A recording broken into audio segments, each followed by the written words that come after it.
Hi folks, Mr. Dell here. We are looking at algebra tiles. So, introduction to algebra tiles for course 2, CPM course 2. So, getting used to what these algebra tiles are and how they work. So, this is from our section of 4.3.1. So, CC2 course 2, number 4-75 from Review Preview. So let's read this and we'll go through it. It says, sketch the shape made with algebra tiles at the right on your paper, then answer parts A and B below. So here's the shape, right? I'll go ahead and resketch it because I'd want you to do the same thing on your paper, right? So what we have is a big square, 2 big squares, and then 3 rectangles. So we're sketching this like so. So once I have that sketch, it wants me for A to find the area and then also find the perimeter. Remember, as we talked about with algebra tiles, the big square, let me do a little review over here. So the big square, that is called an x squared tile. Why is it called an x squared tile? Because its side lengths are length x and x. And the area of this is x times x. That's the area. And when you multiply the same thing by itself, it's the same as squaring it. It's x squared, right? So 4 times 4 is 4 squared, right? So when you multiply the same thing twice, it's can be written as a squared. So that's why that's called the x squared tile, because its area is x squared.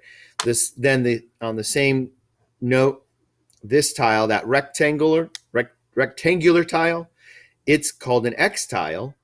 And the reason why it's an X tile is because you have side lengths of X on one side and 1 on the other.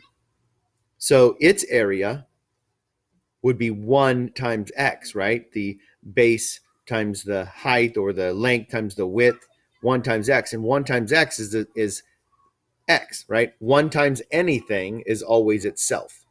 1 times anything is always itself. So that's why it's X. So that area is X. And then the other one, which you don't see in this problem, but just to review, is the unit tile. And it's 1 by 1. So its area is equal to 1 times 1, which is 1. So it's called the 1 tile, or the unit tile, because its area is 1. So that's the review of the algebra tiles. So back to our problem. We see that this one has an x squared tile, another x squared tile, and then 3 x tiles. So right away, if I'm talking about A, the area, well, area of each individual one is already listed. The name of the tile is its area. So the area for this one would be x squared plus x plus x plus x plus x, which, if we want to simplify this, how many x squared tiles are there? Well, there's 2 x squared tiles, right? X squared plus x squared is 2x squared. And how many x tiles are there? There's 1, 2, 3. And if I add x plus x plus x, it's the same thing as 3x. So the simplified version of this area is 2x squared plus 3x. And I cannot add those anymore. Those are unlike tiles, right? Unlike terms.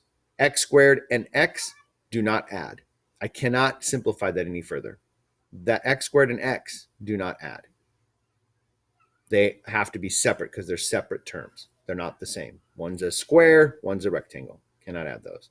So that's the area. So same part wants also the perimeter. So perimeter, remember, the perimeter is all the way around, right? I want to know the perimeter, which is the distance around the entire figure. So all the way around, if that length is x, that length is x, that length is 1, that's 1 and 1. So you could look at it as, what's that total length up here? 2x plus 3. So that's 2x plus 3 for that side. And then this side here, we know, is the length x. So I could say plus x.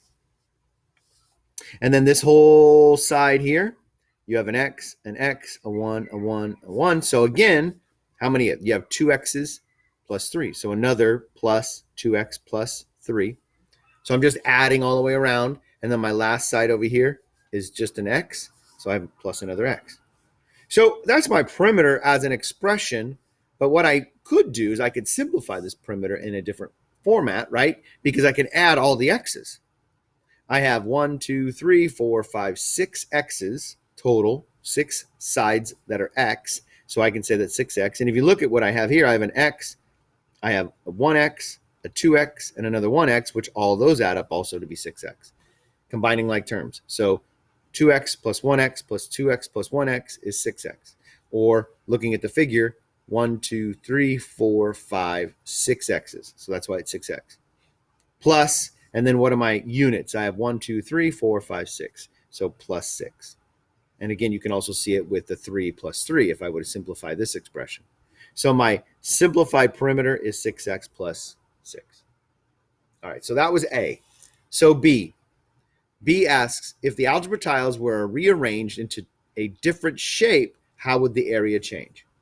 So if I took these 5 algebra tiles, right, the 2x squared tiles and the 3x tiles, and I just rearranged them in a different shape, would the area change? If I redrew this, let's just do that. If I redrew it and had the big X squared there, one of the X's here, one of the X's here, let's put one of the X squareds here, and then another X over here. So here's my tile. I've got an X, an X, an X, and then the X squared and an X squared, if I just redrew that real fast. So is the area the same?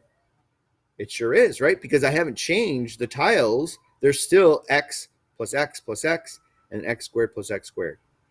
So just rearranging the tiles does not change the area. It would, though, change the perimeter, the distance around, but it won't change the area. So for part B, we could say, because the question is, if the algebra tiles were arranged in a different shape, how would the area change? We would say the area, oops, there we go. The area would not, right, change. The area would not change. It would stay the same. The area would not change. It would stay the same. Okay. There you go.